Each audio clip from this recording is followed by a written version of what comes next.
Estas férias leve o observador no bolso. Na praia, no campo ou entre viagens, acompanhe toda a atualidade sem limites. Assine com 40€ de desconto e habilite-se a ganhar uma estadia de 2 noites num dos hotéis boutique da Small Portuguese Hotels. Este verão, desligue da rotina, não da informação. Assine em observador.pt.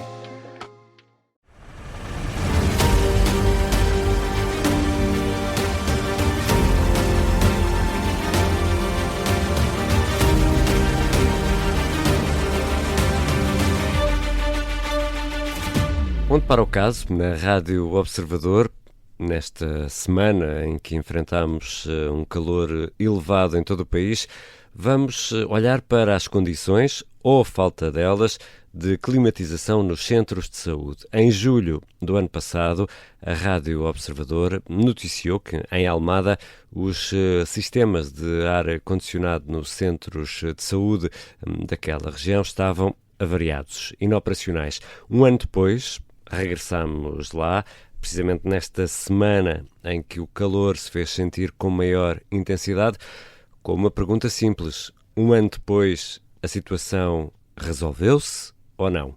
O Onde para o Caso desta semana tem a edição da jornalista Teresa Freire.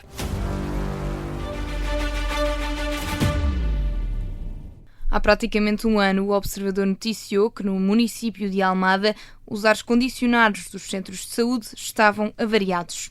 Uma situação que motiva queixas por parte dos profissionais de saúde e dos utentes. A competência de manutenção dos edifícios e dos equipamentos passou do Ministério da Saúde para as autarquias no início de 2024.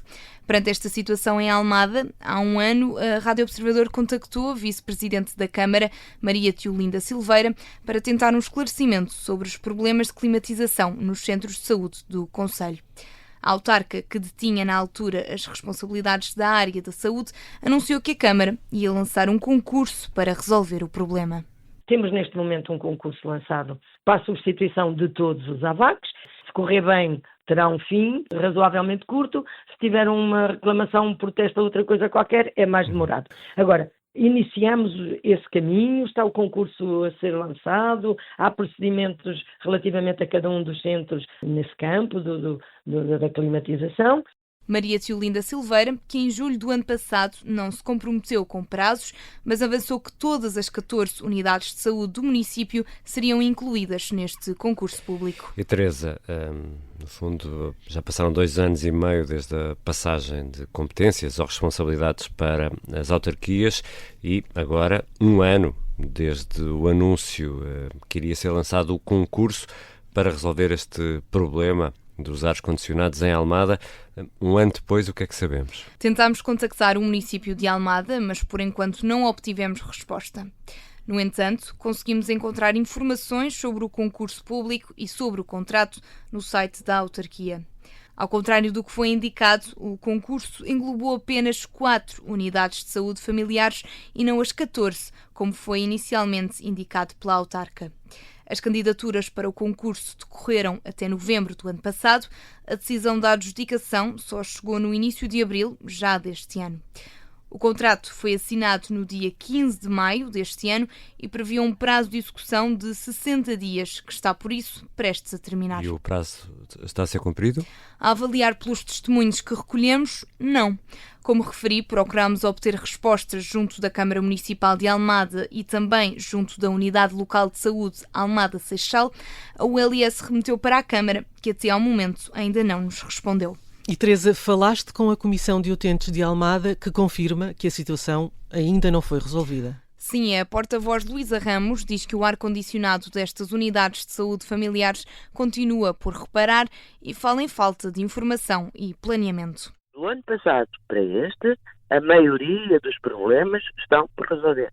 Continua a haver situações em que não há ares condicionados, continua a haver queixas dos profissionais e dos utentes, portanto, é um assunto que se arrasta. Atualmente, nós temos exigido que o município faça uma calendarização, faça um programa de intervenção, porque a situação tem que ser resolvida de uma vez por todas.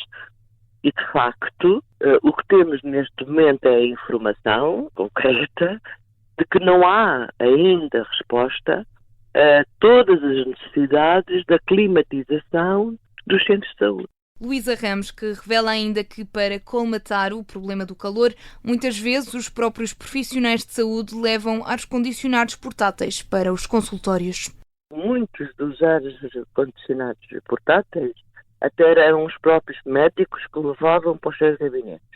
Sabemos que, efetivamente, a Câmara, nessa altura, com esta senhora vice-presidente, resolveu pontualmente, digamos, num piso ou noutro, a colocação de ar-condicionados portáteis. Mas nós queremos a intervenção de fundo. Isso são medidas que se tomam numa emergência, mas não para ser a solução do problema, que não é.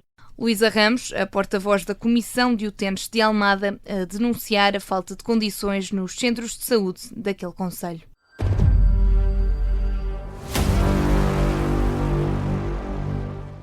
E seguimos agora para a entrevista neste episódio de Onde Para o Caso. É nosso convidado André Biscaia, presidente da Associação Nacional das Unidades de Saúde Familiar. Bem-vindo a este Onde Para o Caso. Esta situação de problemas no sistema de ar-condicionado é uma questão que se reflete a nível nacional ou é uma questão local que neste momento só afeta a comunidade de Almada?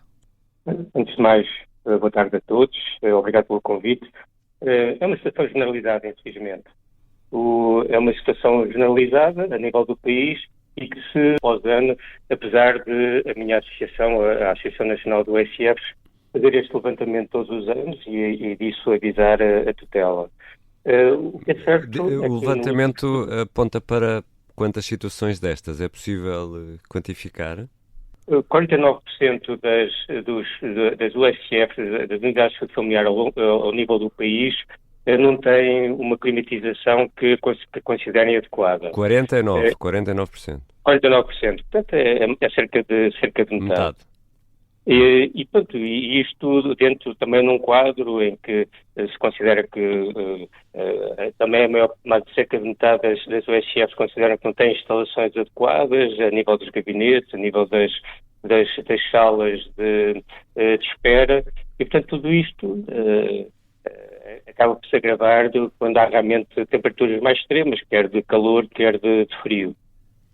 E queríamos também perguntar-lhe, portanto, tendo em conta a transferência de competências na área da saúde para os municípios, passou das ULS para os municípios no início de 2024, não há nada que estas unidades locais de saúde possam fazer em relação a isto? Ou seja, quando há este tipo de problemas, estão de facto dependentes da ação da autarquia?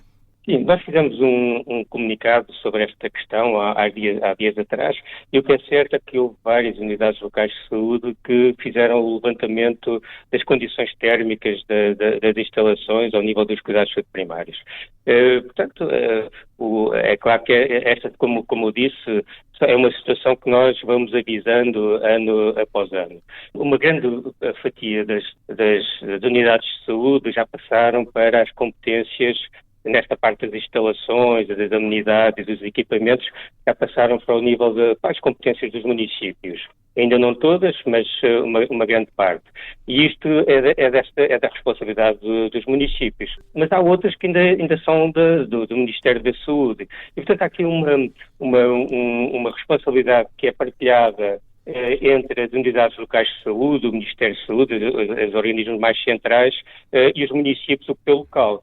E isto tem que ser rapidamente clarificado. Mas qual é a responsabilidade que tem? Houve muitas unidades que foram requalificadas e feito algumas melhorias agora com o PRR. Agora o PRR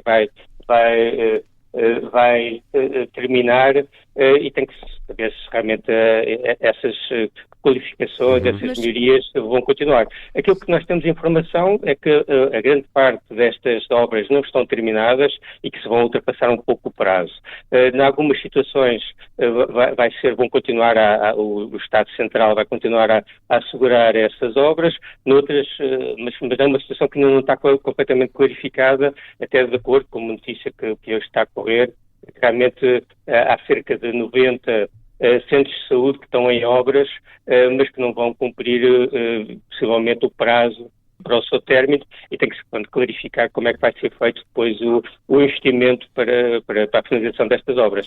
E dentro dessas obras está toda a parte da climatização, quer a parte das janelas, quer a parte de arranjar o edifício e também dar os condicionados. Mas André Biscaia, ou seja, se estas ULS perceberem que têm de fazer alguma coisa, tendo a responsabilidade com o município, não podem de facto fazer nada, portanto estão totalmente dependentes do município. Houve a transferência da maior parte a nível dos municípios, esta transferência das competências. O que é certo é que a responsabilidade continua lá, também continua nas unidades locais de saúde e no Ministério da Saúde, que tem que garantir, ou seja, as condições mínimas para o exercício. A DGS não pode estar a fazer recomendações sobre a climatização e aquilo que realmente as pessoas devem fazer em termos destas temperaturas mais extremas para se proteger, e depois dentro da própria casa do Ministério da Saúde essas condições não são asseguradas. E, portanto, isto é algo que precisa de clarificação. E, portanto, aquilo que nós temos estado a dizer que é preciso fazer é preciso clarificar estas responsabilidades entre o governo, autarquias, OLS e proteção civil. Depois tem que se envolver formalmente as autarquias. As OLS até podem não ter essa responsabilidade, mas tem a responsabilidade de dialogar com os municípios e identificar as situações em que tem que ser feita alguma coisa nesta climatização. Depois tem que haver um levantamento nacional das condições térmicas, ou seja, não pode ser, depois nós fazemos o comunicado, que algumas OLS se lembram de perguntar quais são as condições térmicas de exercício nos seus centros de saúde. Depois tem que haver um plano de intervenção também, ou seja, tem que haver este plano de intervenção, porque tudo isto custa dinheiro, tudo isto requer investimentos e também manutenção. Ou seja, isto vai levar anos. Assim, eu penso que há muitas instituições que vão ser muito melhoradas agora com esta intervenção por causa do PRR. Mas tudo isto, ou seja, nós estamos a avisar esta situação de metade das USRs sem climatização adequada, é uma situação que nós já estamos a reportar há cerca de 10 anos. Tá bem? E sem melhoria. E só por aí já podemos ter uma ideia do tempo que tudo isto vai demorar, André Biscaia. Mas não é necessário, mas não é necessário, não é um tempo que não pode ser, é algo que tem que realmente saber esta decisão, ou seja, essas situações de temperaturas extremas vão ficar cada vez mais frequentes, não é? E assim, eu não posso estar a ver no inverno também, não é? Claro. Sim, eu não posso estar a ver um recém-nascido no meu gabinete e ele tem frio. Não é? É algo que não se pode fazer. Também não é eu trazer o meu aquecimento de casa que vai resolver. E isso acontece muitas vezes, não é? São os próprios profissionais de saúde que trazem de casa um aquecedor. Sim, neste caso em Almada disseram-nos que os próprios profissionais de saúde às vezes levavam ar-condicionados portáteis para os próprios gabinetes. Sim, isso é uma situação, como eu disse, cerca de metade das unidades familiares deste país. E isto não é aceitável, tá bem? E, portanto, é algo que realmente tem que ser visto. Mas tem que ser visto com este preventivo e com o planeamento, com o diálogo, com uma ação proativa para realmente estas situações não se falar delas quando elas já estão a acontecer. Não é? Muito obrigado, André Biscaia. Obrigado pela sua participação neste Onde Para o Caso. O presidente da Associação Nacional das Unidades de Saúde Familiar. Para a semana, um outro caso no Onde Para o Caso.